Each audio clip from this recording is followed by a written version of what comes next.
distance with local sports. This is the X Sports Network.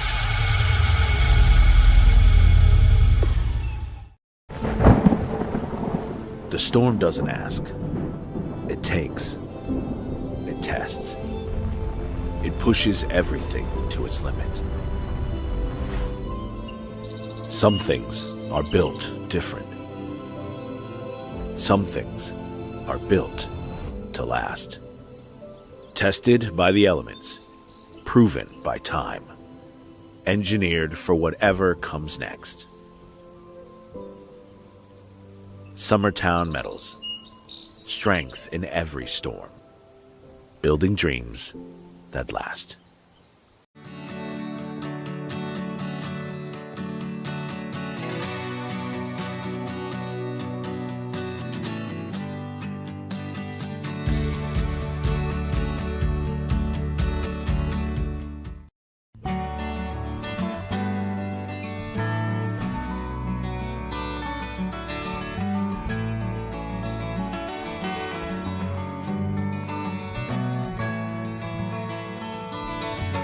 A&M Medical is Lawrence County's newest medical clinic, specializing in urgent and primary care. Practitioners Andrea Bain and Meredith Hutton bring years of experience and compassion to keep you and your family healthy.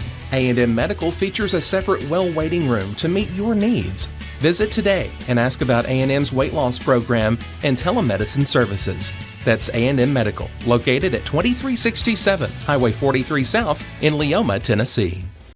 Since 1955, Evers Construction has been the company folks have trusted for residential and commercial construction projects. Today, Evers is still the leader in building and is just as committed to maintaining. From residential to commercial and industrial, Evers' team of experts stands ready to install, service, and repair all your HVAC and plumbing needs. Specializing in leak repair, maintenance, air duct cleaning and repair, air handler service, drain cleaning, gas line work, emergency unit repair, inspections, and more. Evers Construction offers a preventative maintenance package to keep your home or business cool in the summer and warm in the winter.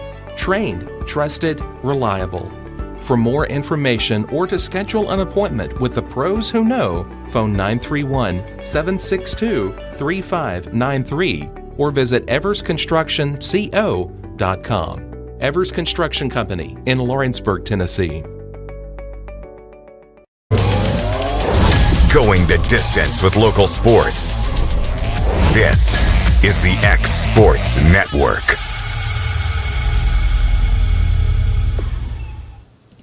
And welcome to X Sports Today. I'm AJ Good here with Michael Marks. And Mike, man, we are right in the heart of it in these playoff series here. We got three best of three going down.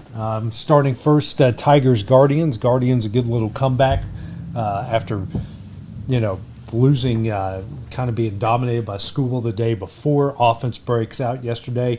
The Padres take advantage of some Cub mistakes and some bad pitching moves by our manager.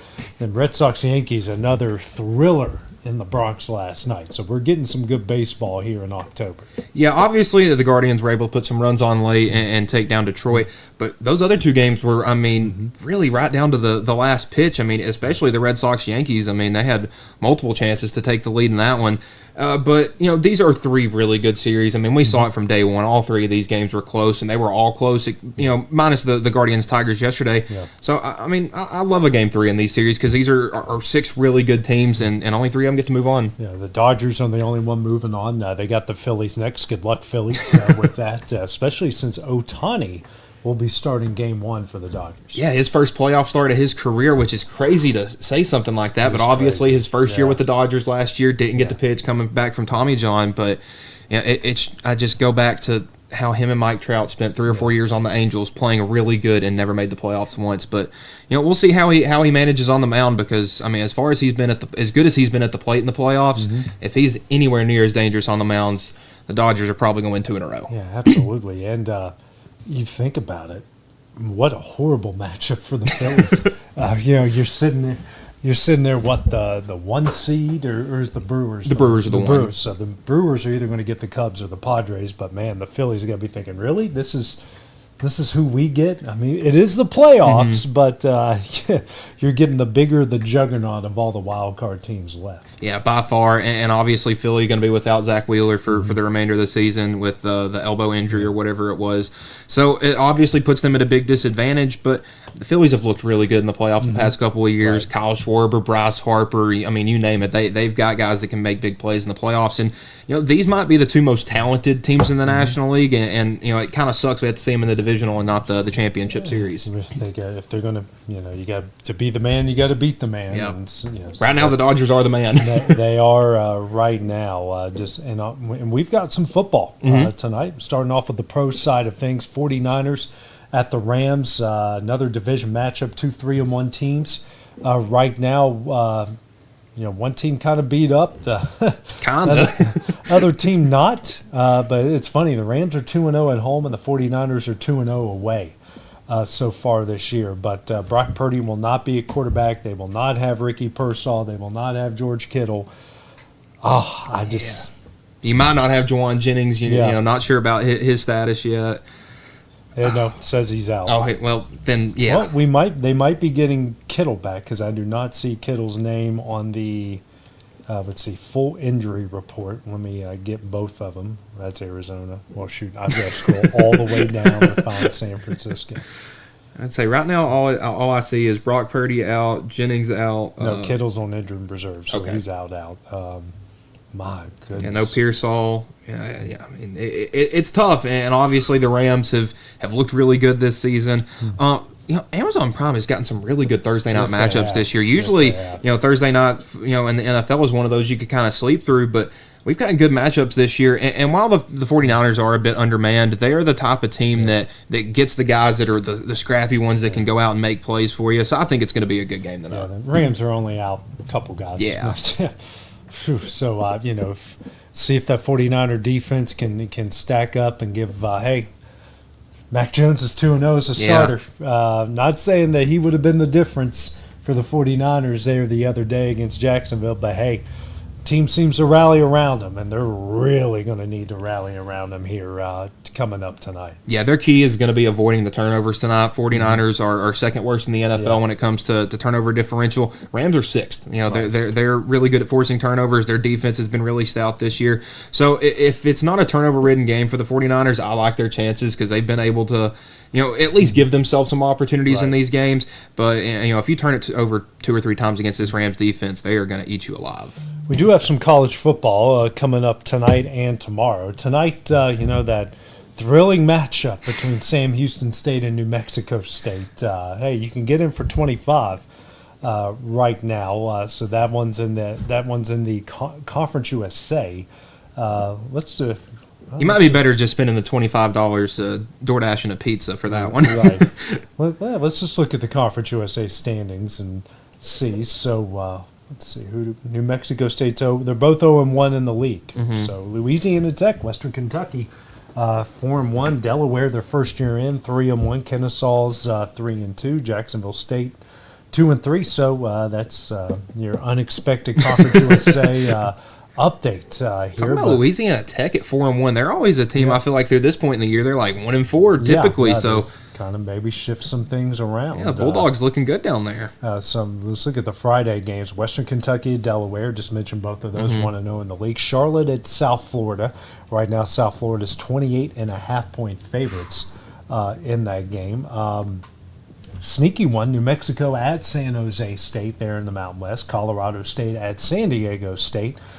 There in the Mountain West, and the game that you should not watch because it's not going to be close, West Virginia at BYU. I, just by happenstance, will just be watching that game because my allegiance to my schools. You think you'll cover?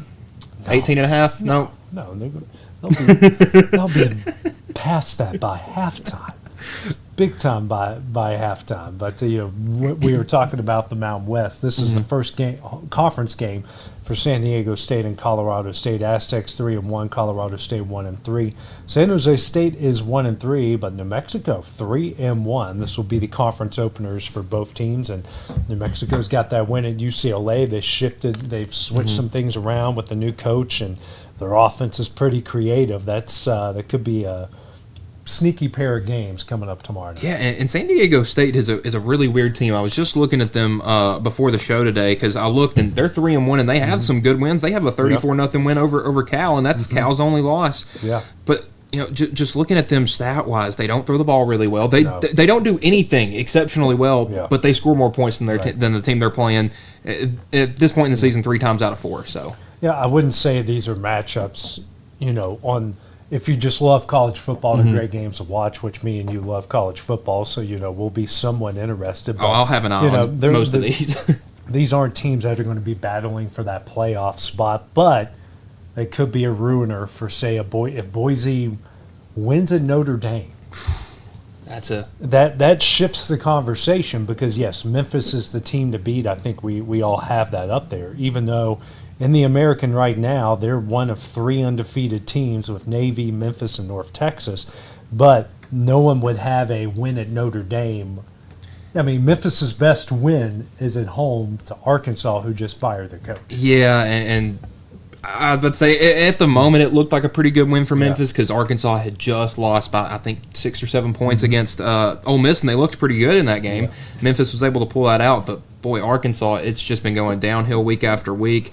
Like I said yesterday, I think North Texas has a really good shot just because of the depth they have on that squad.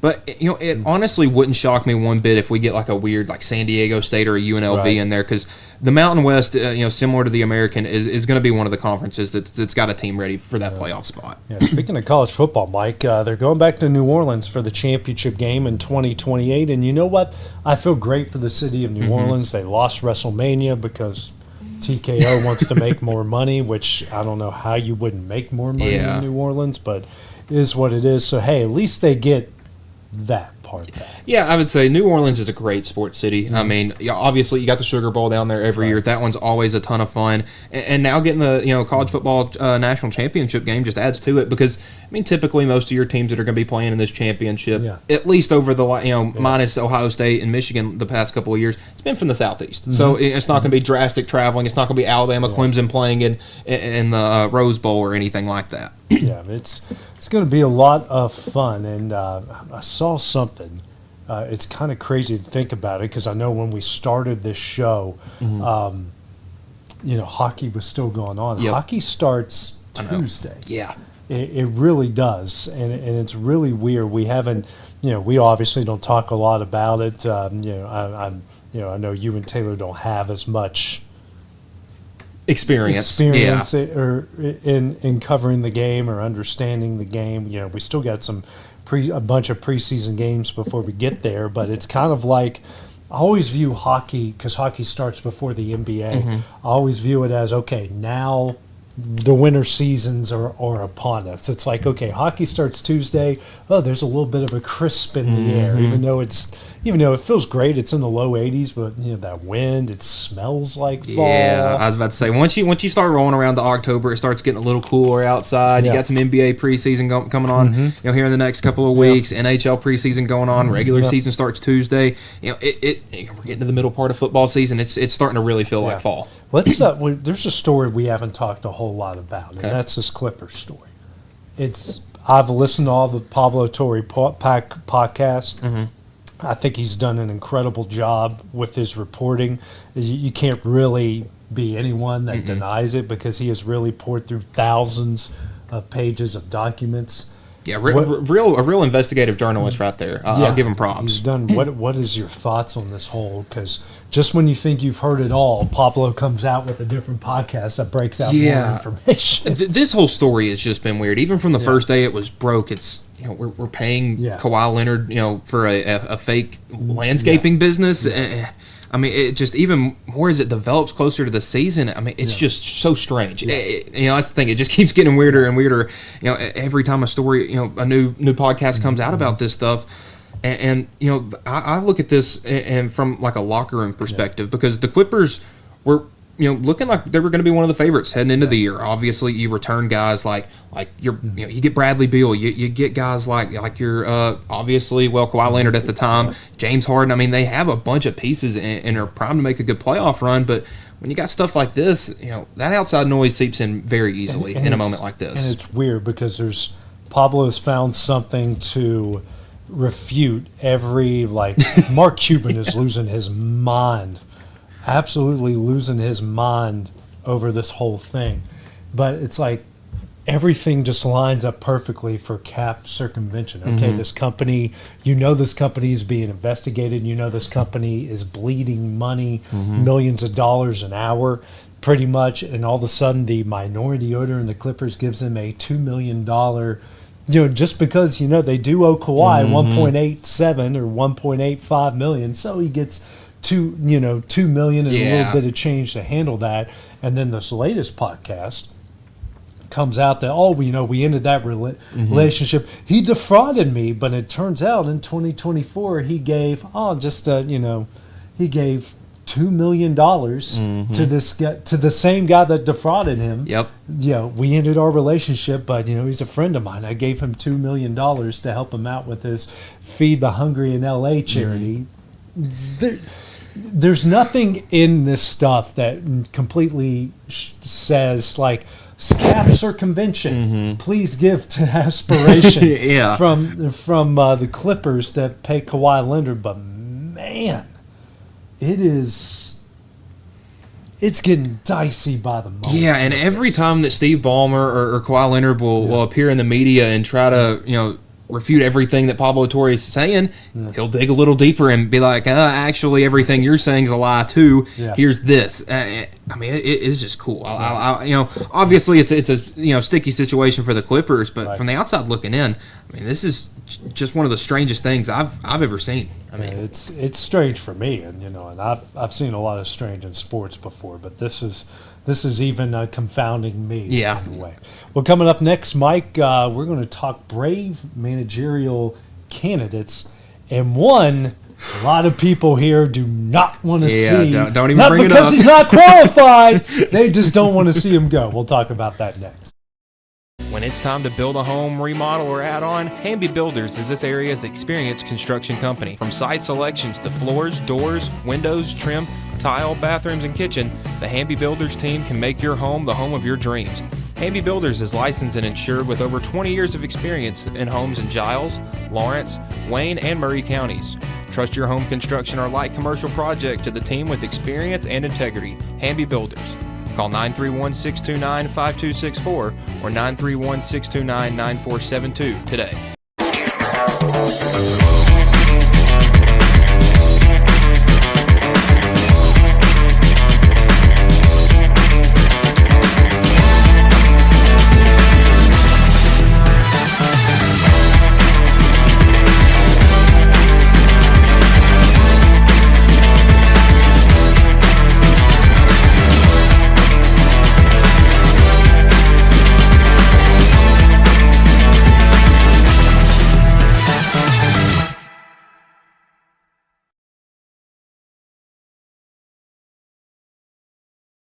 Bring your outdoor dreams to life at Loretto Nursery and Landscaping. This one-stop shop can help you get your project done from start to finish. Go see for yourself. They have a wide variety of plants, from tropicals to ferns and trees, plus hanging baskets. What they have to offer goes beyond what looks good. They also supply concrete, mulch, compost, and drainage culverts. Don't forget about their on-lot buildings and chicken coops. You think that's all? You can also stop by to fill up your propane tank. Loretto Nursery and Landscaping has you covered. Stop by 409 South Military Street. Nobody makes hauling more affordable than C&D Hauling.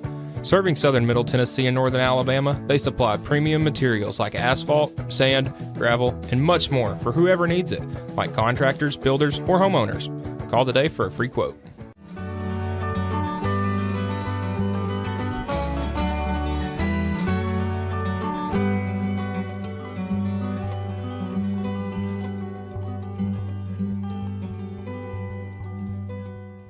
Welcome to Mid-South Barn Dominiums. We realize there's a lot of options when it comes to finding a builder for your next home. Here at Mid-South, we understand that customer service, quality, and selections are very important. It's a very large time, money, and an emotional investment, and we're here to listen and care. We realize the kitchen's the most used and abused room in the house. Our cabinets are locally custom made from Sanderson Cabinets out of Lawrenceburg. They're real wood, poplar or maple, whether you paint or stain. All comes with slow close hardware and many pull-out different style options to choose from.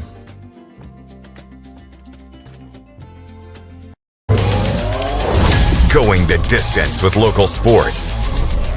This is the X Sports Network. And welcome back to X Sports Today. AJ Good here with Michael Marks. Taylor Platt off today, taking care of some things back in his native Alabama. And Mike, we're obviously locally here, the Atlanta Braves, looking for a new manager, Brian Snicker. Not a part of it. They're framing it as a retirement. I kind of think of it's a bit of, yes, it's a retirement. He's old. This next year would have been his 50th in professional baseball. But it also certainly has the feeling of he's being pushed out of the door there for sure. But they're definitely in need of someone to lead the charge for them. Yeah, obviously the World Series team in 2021 was kind of the high point for him, and while the regular seasons went well the next two seasons, you could kind of tell it was something that was steadily going down. And with him turning 70 in the next couple of weeks, I think this was a kind of a good time to move on from him.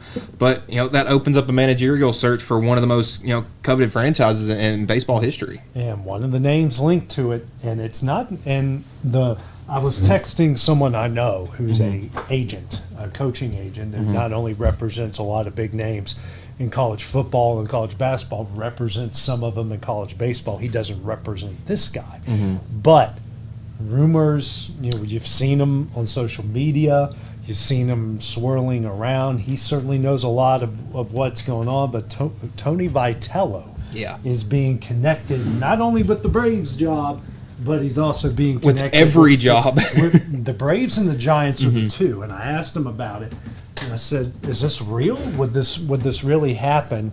He says he is being considered. How real it is, I don't know, but his name is being floated around for a lot of these vacancies, mainly the ones closer to home. Well, I mean, just look at what he did in Tennessee. He's been with Tennessee for, I think this will be his 8th season coming up in 2026. I mean, Tennessee baseball was non-existent before then. They had, the good years with Todd Helton and Chris Burke in the early 2000s, but really after 2005, it was dormant until that 2019 season where they finally made it back to the postseason. And I mean, it's just been a rocket ship since then. Just better and better every year, it feels like. And while I don't think he would leave Tennessee, I think the Braves would be the one job that he would probably consider. And it's for those of us who know college baseball, college coaches going up to the NFL, not a shot. Yeah. Doesn't really work out most of the time. But moving a college basketball coach to the NBA, that happens more often. You do not see college baseball coaches go to the big leagues. No, that just does not happen. Yeah, there's a collection of the 30 or 40, manager, people around the league, obviously, and usually they kind of just trade them around every once in a while. Maybe give the AAA guy a promotion up, but you do not see college coaches leave for the big leagues, really ever. I mean, you think of some of the best baseball coaches of all time. I mean, like Tim Corbin, never really once thought about leaving for a college job. Even all the way back to Skip Bertman at LSU. I mean, he spent like 40 years there, never once considered leaving LSU for the big leagues. So it is kind of strange to hear a college coach's name thrown into the contention here. And, he's a young guy, high energy. He would definitely work well in a clubhouse. He's certainly not a guy that's going to kiss a lot of tails. He's going to suck up to a lot of people. Every umpire in Major League Baseball is going to hate his guts. But especially with this recent just hiring former players with no managerial experience, hasn't worked out. Aaron Boone may be the best example, but he did step into a pretty good clubhouse. But he got the Yankees with Aaron Judge and Stanton and Garrett Cole and that a whole bunch. So, and when I'm looking at potential candidates and some of the websites I'm looking at, Walt Weiss, former player, manager of the Rockies, that didn't work out really well. David Ross is being mentioned.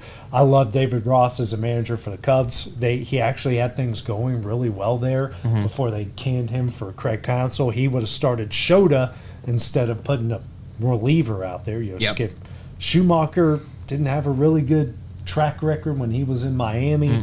Bob Melvin, he just got fired. Are you going to, Mark DeRosa, and then I'm looking at Ron Washington. He just got fired. Freddie Gonzalez. Do you want to do the Freddie Gonzalez Yeah. thing all over again? Like, honestly, just reading the potential options, Vitello looks better and better. Yeah, I'm about to say, out of the ones listed here, I think Bob Melvin and even Mark DeRosa, I think would be a great option. We saw him, get a job, has been the Team USA baseball coach for the World Baseball Classic, and he's done a great job with that. I think it'd be interesting to see him. He was a former Brave. DeRosa was. Yeah. I think, obviously I'm not a big fan of the hiring former players, but this dude's been out of the game long enough and been around it, in that time that I think he would be a good manager. Bob Melvin's had a ton of experience. He's had a lot of winning teams. Taking some teams to World Series. Listen, he got the Athletics to the playoffs with them 5 years ago. Yeah. I mean, Yeah. he's got the talent. Obviously, had a rough year in San Francisco this year, but I mean, there's plenty of candidates. But like you say, looking out of these guys, Tony Vitello probably is the best candidate. Yeah, and I'm reading some of the comments.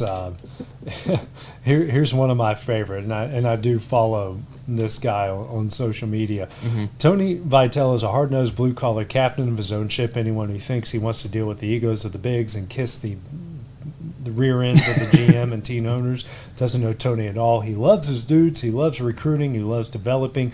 Dude was created in a lot specifically to compete at the highest level of college baseball. They were talking about he was at the All-Star game there in Atlanta. Let me just say this to you. They throw a certain amount of money at him.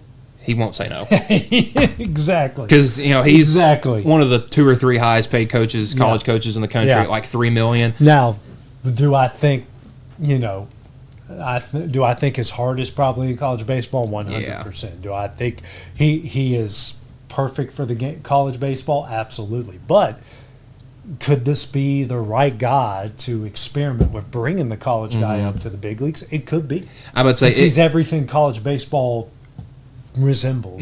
Yeah, and obviously I wouldn't want him to leave Tennessee, but I just feel like taking that big of a jump is really scary, and the fact that if you don't do well, I mean that's a tarnish on your record for forever. Because I mean, obviously nobody wants to think about Rick Pitino's time with the Boston Celtics or Nick Saban's time with the Miami Dolphins. Maybe Tony Vitello has this moment where he goes to the Atlanta Braves, and maybe it works, maybe it doesn't.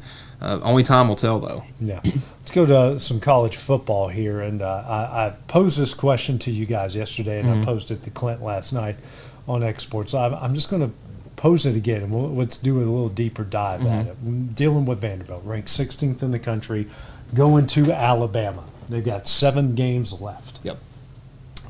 I said if they go 4-3 and finish 9-3 on the year, knowing that they have got 5 ranked opponents left on this schedule. Now, they could go 4-3 and only be one of those teams, and it depends on who you beat, because you're looking at Missouri is the worst ranked team left. They might be higher by the time they get there. They're 19th, Tennessee 15th, Texas or LSU 13th, Alabama 10th, Texas 9th. If they go 4-3, do they make the playoffs at 9-3? They're knowing going the stretch they're about to play. They're going to need some help. Because obviously looking at their schedule, there's some of those higher ranked teams in the SEC ahead of them. Ole Miss, not on the schedule. Texas A&M, Oklahoma, not on the schedule. Yeah. But there are teams ranked ahead of you. Alabama this week, LSU 2 weeks ahead of that. Yeah. Missouri, is 1 or 2 spots behind them. Texas is ahead of you. Tennessee's ahead of you. You win those games, that moves you up a lot. And I think that Tennessee game is really going to be the telling point, because I really do think that at worst they have 2 losses going into that game. And that's going to be for a playoff spot. I do think both of those teams are going to be fighting kind of for that last playoff spot. And, I don't think there's been a Tennessee-Vanderbilt game that's going to have as much desperation as that is, because most of them in my lifetime have been, fighting for who's going to get that 6th win and go bowling, not for who's going to get the 9th or 10th and make it to the playoff. And, when they say they go 4-3, okay, let's say you go 4-3 and you're facing 5 of your next 7. Okay, you beat Auburn and Kentucky. That means you beat 2 ranked teams. Where they are at that point in time could be big. That does mean you lose 3 times. But when you look at, the SEC is going to end up beating each other up at some point. It's just natural when you got that many good teams sitting right there. But say, okay, they do beat out, but they don't beat in Alabama, which I don't think they will. I think there's Bama's just, they've had this one circle, which is weird to say Bama has Vanderbilt circle, but say, okay, LSU comes in as a top 10 team. You beat them. You go to Tech, you lose at home to Missouri because Missouri's just loaded. You go to Texas, who's ranked 6th or 7th at the time. You beat them. You beat Auburn. You beat Kentucky. And then Tennessee's sitting right there. Oh, man, I don't want to think about it at all. I just, have us both be, 10-1 going into the game. We can both make the playoff. It'll be a happy day. But, I mean, it's all very realistic because what's Vanderbilt's, expertise been this year? You look at the numbers they've put up. It's offense. Right. Alabama's been, good at offense but slow and methodical. Right. I mean, most of these teams are playing really, other than Missouri and Tennessee. If it's a shootout, Vanderbilt's going to win that game. Right. If it's a game that's going to be a lot of offense, Vanderbilt is going to win those games. Right. I think that Alabama's best chance tomorrow is slowing it down, making sure that Vanderbilt doesn't get as many possessions, which is funny because that's exactly what Vanderbilt did to Alabama last year. It's crazy how much these teams have changed, but then again, this Vanderbilt team is a whole lot more talented than they were last year. We'll see if they got the same scrap with them because that was what won them that game last year. And looking at the standings here, obviously we know the group of 5 team is going to come out of the American.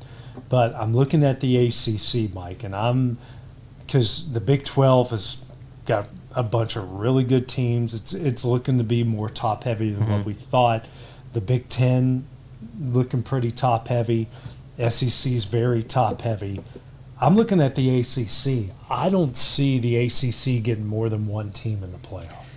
It's going to be tough, obviously. I think if Clemson was good, that would give them another option. But, say Florida State loses this weekend to Miami, Florida State's probably done because they don't have the quality of opponent left on their schedule. Because you look at after this, Pitt, not very good. Stanford, terrible. Wake, all right. Clemson's not very good this year. Virginia Tech's not very good this year. NC State's all right. Florida isn't a conference game, but they're not very good this year either. Right.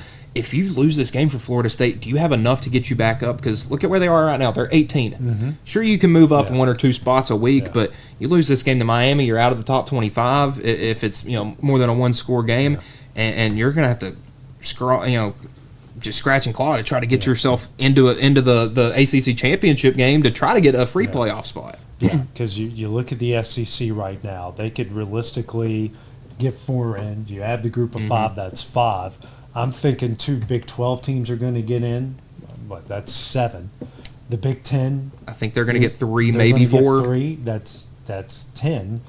I don't see 2 spots. Yeah, especially if the Big 10 is as good as it is, because you look at it right now, which isn't good for the Penn States of the world that can't win big games. The Big Ten right now, Indiana, Oregon, Ohio State, Michigan's 1 losses to a really good Oklahoma team. Where are they going to be at that point? Illinois, if they keep winning. Hot take. I don't think Penn State makes the playoff. I don't either. I think they. I don't see where they're not going to win at Ohio State. They might knock off Indiana, and that might be Indiana's only loss of the year. In Indiana's toughest games left are Oregon, Maryland, and Penn State, and the rest are winnable. I think they lose to both Ohio State and Indiana, and a 9-3 Penn State is not going to get in. But my question comes with what happens Saturday with this Vanderbilt-Alabama game, because I do think it is very telling. If Vanderbilt wins this game and goes 9-3, I think that the playoff committee will value them over a 10-2 Florida State. But if Vanderbilt loses and ends up going 9-3, I think Florida State might get that last spot over Vanderbilt. Because your best options right now in the ACC are Georgia Tech and Miami. And Miami is the only one of those that could, I think, in my mind, actually win a playoff game, because you can throw Georgia Tech in there, and sure, they got all the hard-nosed guys and a scrappy coach, but you need talent to win playoff games. We saw that last year with Tennessee going up to Ohio State.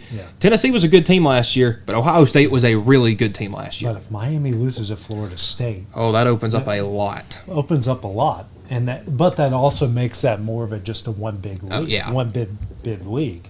Because at that point, they're going to be 2 1 or 2 loss teams in that championship game, and you're not going to make it if you lose that. Because the Big 12, they've got 4 ranked teams, and I looked at just looking at everyone's schedule. They play a combination of 2 of those teams that are ranked, and who knows who else is going to trip them up, because there's, I think I said yesterday they've got 10 of their 16 teams are 3-1 or better right now, which is pretty impressive. But you got Texas Tech and Houston squaring off. That's a big game Saturday night. That's a huge game on Saturday. Cincinnati's got Iowa State at home. That could be an interesting game as well. Yeah, Nippert Stadium's never an easy place to go. And Cincinnati, like Brendan Sorsby, is airing that thing out. If Scott Satterfield can find a defense, he might save his job. Yeah.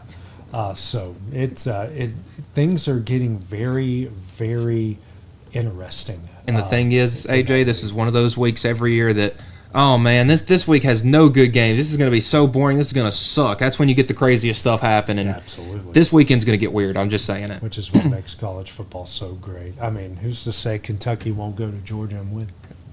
I guarantee you they'll give them a game because Georgia's limping out of that game against Alabama, and for some reason I don't know why, but Kentucky plays them close every year, and they have for the last 3 or 4 years.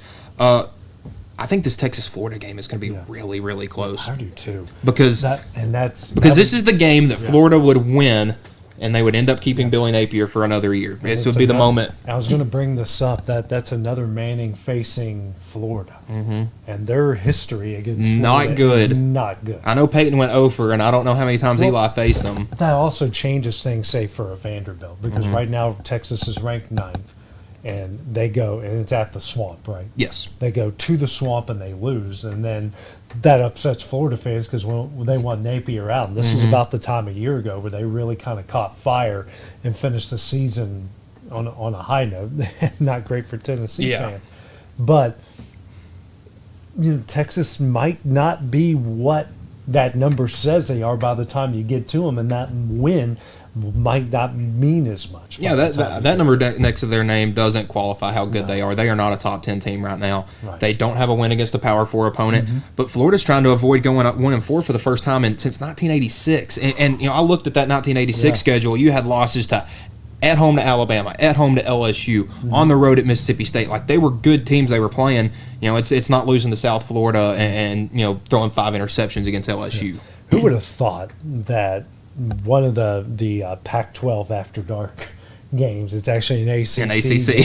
Duke and Cal, both teams undefeated in the ACC. Who would have thought that would be a game a lot of people would be watching? Because Cal is 4-1. If they don't lay an egg in San Diego State, they could be undefeated with a number beside their name right now. Yeah, I mean, Cal is one of the most confusing teams in the country this year because they are 4-1, but that one loss was a 34-0 loss to San Diego State. But bizarre. They got a young quarterback, and I'm not even going to try to say his last name because it's not going to go well. I think it's Polutelli. Maybe, whatever, but nonetheless, he's been really good this year for them. And one thing I didn't realize till today, Cal has a football GM, it's Ron Rivera. Yeah, it's a guy that knows ball. So he's going to be able to try to keep this team together. If they can, John Kawhi Sagapolatelli. Okay. Yeah, Sagapolatelli. And so I think this Cal team's really interesting. But you look at it, how much Duke has grown over the past couple of weeks. Obviously that big win in the Carrier Dome against Syracuse. It's not the Carrier Dome anymore, but I think they've started looking a little better. I think Darian Mensah looks like the quarterback they spent $4 million on. And I tell you, they got a freshman running back that has been putting up some numbers. He had a really good game last week, and I think he could be a big piece in Duke actually trying to make a run this year for the ACC. And think about it, man. Cal's coach was on the hot seat, and I love Cal's coach, and I felt bad because he's that program, and that school does not invest any money at all into that program. And then they join the ACC, which makes no sense, but they still, Justin Wilcox is literal taking look at what he did. Chicken crap and making chicken salad. Well, I just say, look at what he did this year. He loses his quarterback, Fernando Mendoza, and his little brother. They go to Indiana, loses Jaden Ott, his all-conference running back. Yeah. And they're 4-1 heading into the middle of conference play. Yeah, and maybe they didn't need him. Maybe not. It worked out great for everybody. Well, I would say Ott hasn't done anything for Oklahoma yet, and Mendoza has made Indiana look like a playoff contender. So I do think this is one where all parties kind of benefited. Yeah, Nico wishes he was that guy that went out west and it worked out better, but I really don't think they're going to win a game. Well, coming up next, Mike, we're going to give you some unexpected 2000s trivia. Oh, okay. That's be when we return here on Exports Today.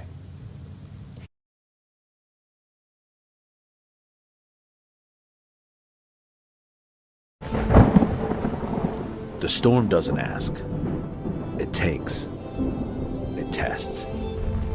It pushes everything to its limit. Some things are built different.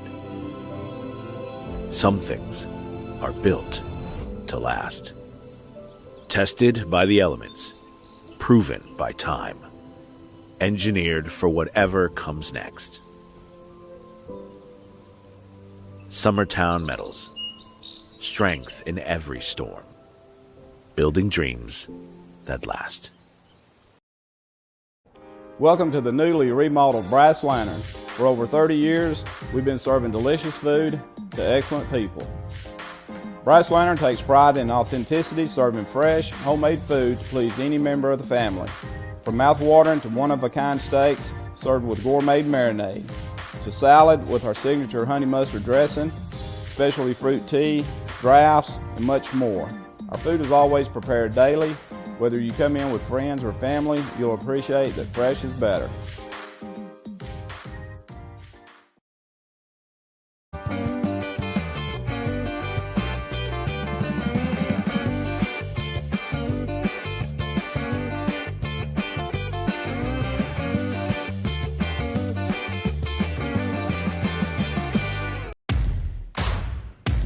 The Raptor Series from Hustler Turf. A premium line of residential mowers designed with a wide stance for operator comfort, a one-piece 11-gauge steel frame and welded steel deck for added durability, finished off with premium Kawasaki V-twin power. We are Hustler Turf, and this is Hustler Country.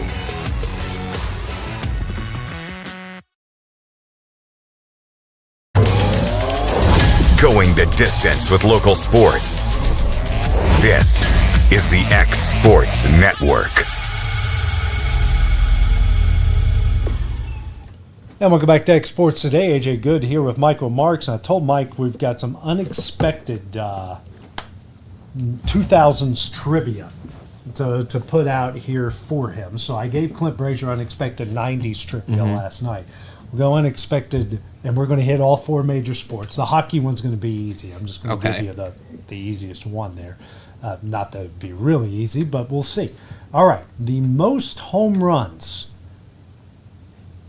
Can you give me the top 10 most home runs hit in the 2000s? Where do I want to start? I'll go A-Rod, number one. He is actually 435. There's a lot of distance between him and number two, and I'm actually kind of shocked by that. 2000s. Is David Ortiz on here? He is just on the outside. Okay. Of the top 10. That gives me a little. Is Ryan Howard? He is.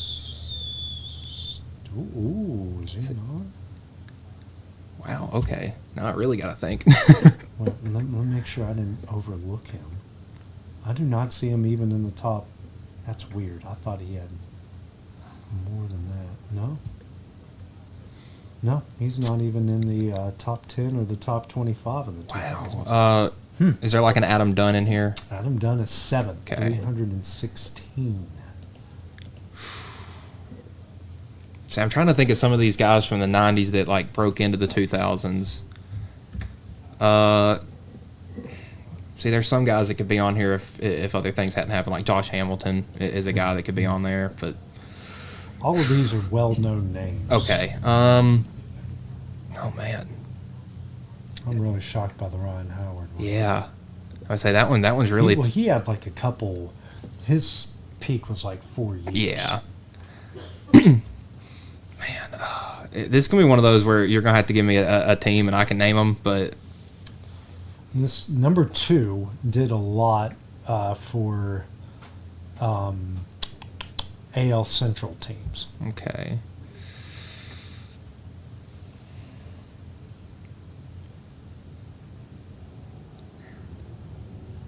See, I get the 2000s and 2010s kind of meshed together in my head, and that's... Oh, man. I'm going to feel really dumb about this. Oh, is it Prince Fielder? Is he on here? No, not long enough. Nope. AL Central. So that's the Royals, the Tigers. Okay, Royals. He didn't play for the Royals. Okay. He played for 3 teams in the AL Central. It's like Torrey Hunter or something. I know he played for the Twins and the Tigers. Yeah.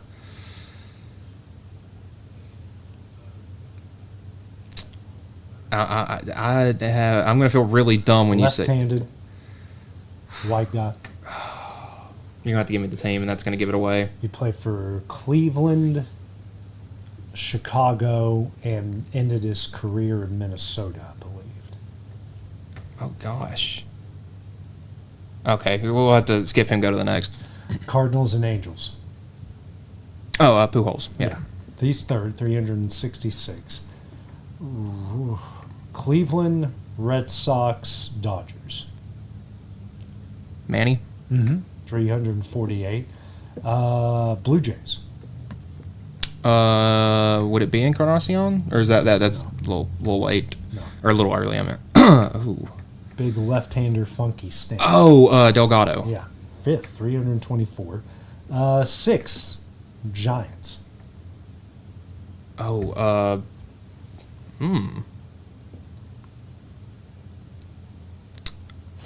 It's the obvious one. Is it Will Clark? Mm-mm. No, that's. We'll have to skip, come back. We'll come back to that one. Expos, Rangers, Angels. His son's in the big leagues right now. Oh, Vlad. 315. 9, Houston, St. Louis. And I think there's one other team I'm missing. Is that Lance Berkman? It is, Okay. 309. And in 10th, Braves, Dodgers, Yankees. The Braves were first. The other two, I can't remember how the order went. Is it like Andrew Jones or It something? is, Okay. 308. Okay, so we're gonna have to go back. So San Francisco. Yes. It's Barry Bonds. Yeah, 317. For some reason, like your question you asked them last night was stuck in my head, so I was only thinking first baseman. So we go back to the guy from the Central. He did play some first. Okay. But more of a DH. Yeah, for this AL Central guy. You're gonna. I'm gonna. smack Yeah. yourself whenever I tell you who it is. I'm sure everyone listening. Yeah. This is Yeah. What's the first letter of his last name? T. I'm gonna have to pass on this one. Jim Tomei. Oh my gosh, it's Jim Tomei. It was. I get him and Adam Dunn kind of morphed into one guy, even though they didn't really play the same position. So.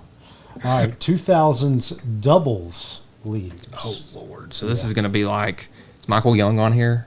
No. Okay. No, most of these guys are really good players. Okay, so let's go like Derek Jeter. He is not. Whoa! Is this 2000 still? A-Rod. A-Rod is not in the top 10 in doubles. Okay. Are there any Yankees up here? Jeter's 25th. He's 316. Top 10. I think there's like one guy that's had a cup of coffee with him, but I would actually have to go back and look at that. Man, doubles is a weird stat because it's not something you got to think of. One of them is a former college. Number one's a former college quarterback that spent his whole career with one team. Quarterback. He's in his school's Hall of Fame. This guy go to Florida State? Mm-mm. Okay, so is it Jared Saltalamacchia? No. He wasn't a quarterback. No. Oh wow. Ooh. I don't want to give too much. Yeah. Oh. A college quarterback. I feel really. Is it like Dan? No. Are you talking about his baseball career was spent with one team, or his football career was spent with? His baseball team. Okay. His baseball career was with one team. Doubles is something I have. I'm not going to know. I can throw some names out there, but it's going to be another one of those where I need the team and I can just guess it. Number 10 is Jimmy Rollins. He had for the Phillies. Garrett Anderson, quietly, 351. David Ortiz, 357, tied with Lance Berkman. Miguel Tejada, 365. Oh, okay. He's 6th. Mike Lowell, 366. He's Wow. 5th. Orlando Cabrera at 371. He's 4th. Albert Pujols, 387. Bobby Abreu, 408 doubles.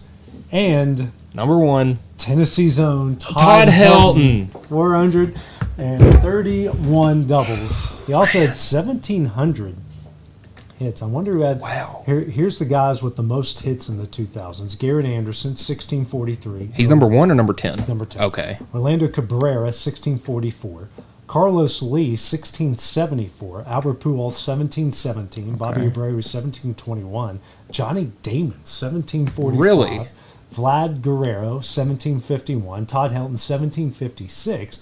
Miguel Tejada's in second, 1860. I feel like he's a guy that's getting lost to time because, I mean, his numbers right here obviously are very good. And Jeter had almost 2,000 hits in the 2000s. Every time I want to say Jeter's overrated, I read something to go, Yeah. He'd be the best shortstop in baseball today. Here's your top 10 RBIs. Helton is 10th. He's got 981. Number 1's got to be Pujols. Abreu, 993. He's Ortiz is 8th, 1016. Carlos Lee.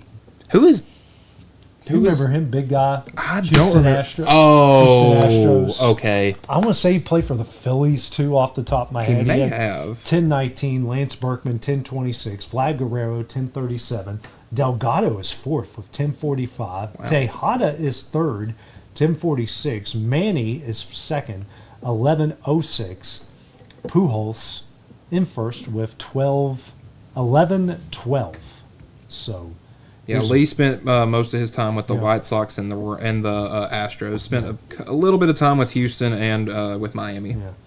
Most times, man, Bobby Abreu was walked the most of any batter in the 2000s. And that's crazy because I feel like he's another guy that kind of gets lost to time because Bobby Abreu was legit when he was around, but again... And shockingly, Barry Bonds is not... we always talk about how much... But he retired in like 2007 maybe? It's about 8-ish, 9-ish, around there. Because I would say he got the record and wasn't around much longer. Abreu was the most walked. Helton's behind him. So here's a stat, though, that you probably don't want to be. Top 10 times struck out in the 2000s. Ooh. I'll just throw some guys out there.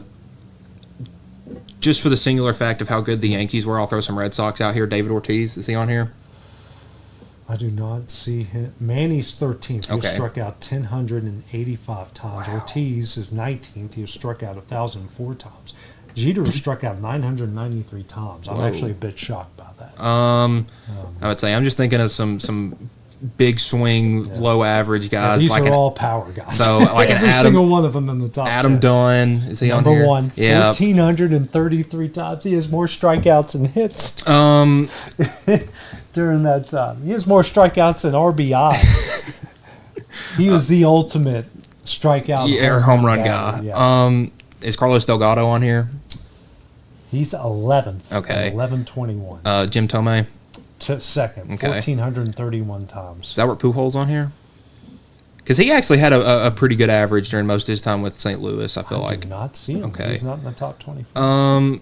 Do we have like I wouldn't imagine Lance Berkman on here, but maybe like a Jeff Bagwell? I don't think he played much in the 2000s.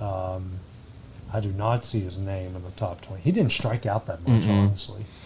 Yeah, I would say I'm trying to think of these big guys that just swung at everything. And would Todd Helton be on here? I know he was a power guy, but he had he was a pretty good average too. I do not see him in the top 25. So Tomei's second, 1,431. Mike Cameron, he did strike out a lot. Yeah, he's third, Milwaukee Brewer. Former Philly Pat Burrell, 1,392 times. Okay. Alex Rodriguez is fifth, 1,243. Bobby Abreu. I was going to say him again, but I just felt like maybe this is the one list he's not on. 1,221. Alfonso Soriano, 7th, 1,184. Andrew Jones is 8th, 1,174. Derek Lee, former Cub and Brave, and Marlin, 1,164 times. Richie Sexson. Wow, is 10th. He struck out 11. Mariner. He only had, what is it? He had 1,100 hits, So he did hit 264 home runs. When he got a hold of it, he got a hold of it. Oh, yeah. It's just a question of when. He struck out 167 times in 2005. That was the league lead, and he was also top 10 in MVP voting that year. Let's switch to the NFL. Most touchdowns scored in the 2000s. Ooh, so this is not quarterbacks. LaDainian Tomlinson. Number 1, 153. Is it more running back heavy or wide receiver heavy? It's a mix of both. Okay. Are there any tight ends on here? No. Okay, so that takes out Tony Gonzalez. He's 15, 67. Okay. Ooh, 2000. Marvin Harrison. 5th, 95. Oh, who were some of those early Brady receivers? Is there any Patriots on this? One former Patriot. Okay. Is it like Deion Branch or something? Okay, yeah, I might leave that one because it's not going to be Moss, is it? It is okay, Moss. we do. Okay, He's second with 120. I don't know why I was thinking just one team. Yeah, but no, he definitely would be on there. Ooh, is there like a Donald Driver or not a Packer? Well, there is one former Packer in 10th, but it's not a wide receiver. Amon Green? Yes, there you go. 73. Okay. So you've got 1, 2, 5, and 10. Frank Gore in here? He is not. Okay. He's more 22. Yeah. I figured maybe he reached into the 2000s a little bit. Do we got like a Clinton Portis? Yes, 7th. Okay. 78. Wow, that's. Redskin. I thought that was going to be the one you weren't going to get. I love Clinton Portis. Great Redskin. Chris Johnson didn't play long enough. And Eddie George didn't either, did he? No. He's more 90s. Do we have any more running backs? Let's see. We've got 1, 2, 3, 4. Four more So a running lot backs. of running backs. Okay. In the 2000s is probably the decade I know least about the running backs. Is there like a Marshall Falk on here? Yes, he's 9th. Is Torrey Holder, Isaac Bruce on here? No. Okay. Marshall Falk had 73 touchdowns in the 2000s. Number 4 is a former Alabama running back. Sean Alexander. Yes, 112. And he's welcoming his 14th child in soon, so congrats to him. He's setting the whole team up. Number 6, former Kansas City Chief. Ooh. Running back? Mm-hmm. Oh, no, it's not. Why can't, is it? It's not Jamal Charles, is it? No. No. Oh gosh, who was the guy before him? Mm-hmm. It's because it is. Is it? It is the guy before him. Is Keith Falk? Is that his name? No, it's not him. Okay. Oh gosh. I'd say this is getting a little before my time. Priest Holmes. Ah, Priest Holmes is number 6. Yep. Do we got like Number 8 is former, maybe the best running back that Peyton ever had. See, I'm trying to think of that. Who his Colts run? Oh gosh. Wait at the U. Mm-hmm. It's McGahee? No. Oh gosh. No, McGahee was a Buffalo and Denver. Baltimore and Denver, yeah. And see, this is the guy I'm trying to think of, and I can't get his name out. Edgerrin James. Edgerrin James, yep. 74. So you're missing number 3. What team? Wide receiver. 49ers, Cowboys. T.O. Yes, 116 touchdowns. I'm surprised no Chad Ochocinco in here. I guess he was a little on the back end of that. I was going to give you top 10 sacks. If you could give me the guy that was the leader in sacks. That's Strahan, isn't it? He's 4th. He's Okay. 89. There's some of these names I even forgot about. Bruce Smith, would he be in here? No, he's 90s. Yeah. Oh man, 2000s is a he weird. played for the Dolphins. Oh, Taylor. Jason Yeah, Taylor. Yeah. Joey Porter is 2nd with 90. John Abraham 3rd with 89.5. Strahan's 4th with 89. Leonard Little 5th with 87. Really? Dwight Freeney is 6th with 84. Julius Pepper 7th with 81. Patrick Kearney is 8th with 80. Aaron Schobel. I've totally forgot Whoa. about him. That's a name I've heard. Him and Simeon Rice tied at 9th with 78. Then you have Kabir Baja Biamila at Wow. 74.5 in the 90s. That's crazy. And in fact, Jason Taylor had that much. It's pretty remarkable, the fact he's not in the Hall of Fame. No, he is in the Hall of Fame. Yeah, I'm I sorry, would say he's forgot pretty about recent. that. This one should be a little bit easier. Okay. Most points in the NBA scored in the 2000s. Ooh, so Kobe, Number 1, 2,165. LeBron. Not in the top 10. Wow. He's 15th, just a hair under 1,300. Vince Carter. Vince Carter is 5th, 1,703.41. Injuries may have gotten to him. Is T-Mac on here? Hang on one second. I'm typing in your final category. No, I don't want that one. Who'd you say? Tracy McGrady. 8th. Okay. 1,603.80. And just because he played for the Spurs a little bit, Tim Duncan. 7th. Okay. 1,604.31. 16,430. I don't know if he played enough in the decade. I'll throw Chris Paul in there just because I know he did a lot of scoring in his early days with the Hornets, but No, probably he's only not had even 4 or in the 5 years. top 25. Yeah. Shaq. He is just on the outside. he's 11? At 11th. Okay. I knew him and Kobe splitting the points would have been a little tough. Okay, so let's go through. Paul Pierce. Paul Pierce is 4th, 1,708.12. Is Ray Allen here as well? 9th, 1,600.101. And I'll say Kevin Garnett, but I don't think he scored enough. 6th. Wow, all 3 of them were in there? 16,638, yeah. Did Carmelo Anthony play long enough in the 2000s? He is not in the Okay. top 10. He is not even in the top 25. Wow, I'm actually okay. pretty shocked. Shaq is not in the top 10. He's just outside at 11th. He is a couple hundred points behind number 10, who I didn't even know scored that many points. Now that's an interesting one. That makes me think it's like a defensive guy. Honestly, I didn't think much of him at all, but the fact that he scored that many points in the 2000s is actually pretty shocking. You still haven't gotten 2 or 3 yet. Oh, man. Is Dwayne Wade in here? What's that? Dwayne Wade? No. He is. Wow, he's not in the top 25. Man, I mean, he was Miami until But LeBron he- got yeah, there. but he didn't get there Till, 04. mid 2000s, Yeah. 04, 05. Yeah. Because they made that with Tom Crean, that run to the final. Yep, four with in Marquette. 03. Number 2, great ball handler, selfish player. Number 3, big tall white guy. Number 10, it's a former North Carolina Tar Heel. That's about Jerry Stackhouse? No. Man, that narrows it down to about 10,000 I'm people. just going to say, it's Antoine Jameson. Really? He had 15,434 points. I mean, he was good with the Wizards, but I didn't think he was that good. I didn't think he was that good either. I'm really shocked to see his name at 10. Big white guy's Dirk.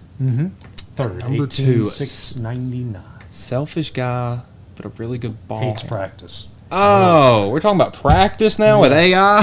19,154. That's how many. And just to top it all off before we go, can you name the guy that scored the most goals in the NHL in the 2000s? If you get this, I'm buying you dinner. I have like a couple. Is it Ovechkin? Ovechkin is... Because I know he's up there with LeBron in like the 20-year career kind of guy. He's not in the top 10. What team? More known for Calgary and Boston. Oh, yeah, I'm not gonna get it. Sidney Crosby would be but he was Pittsburgh, and then the only other guy I really knew a lot from my childhood because it was like Patrick Kane with the Blackhawks in the 2010s. But Jerome Nginla played 347 goals, followed by Marian Hossa. Okay, Blackhawk. He was yeah. a part of those Stanley Cup teams. Yager is third, 301. Milan Hajduk is fourth, then followed by Ilya Kovalchuk, Marcus Naslin, Vincent Lecavalier, Daniel Alfredson, Matt Sundin, and our favorite Mighty Duck, Teemu Solani All right. and Temps. So, Wow. I'm going to have to start watching some more hockey. Yeah, that is my goal this season. I'm going to know hockey. Hopefully, by the time the Stanley Cup comes back around. Tuesday. Starts to. We'll talk more about it. And I'll do my part and watch some at home. I got Max, so I can watch all the I games. just So want Columbus to make the playoffs again. I have the same feeling about Columbus making the playoffs as I do the Cubs winning the World Series. Okay. Like, just one more time before I die. One more time before I die, or Jesus comes back. One or the other. and see, I've been to one hockey game in my life, and it was the Islanders versus the Blackhawks. So it wasn't, and this was last season. So Yeah, it wasn't. Both of them were. But the Blackhawks won that game. It was like. They've got a great home ice advantage from what I've been told. Oh yeah, I've that never been that there. atmosphere. I Again, I don't have anything to compare it to, but that atmosphere was pretty special. All right, Mike. Well, that will do it here for X Sports today. We'll be back tomorrow. It's our football preview for college football and the NFL. We'll see you guys then. Going the distance with local sports. This is the X Sports Network.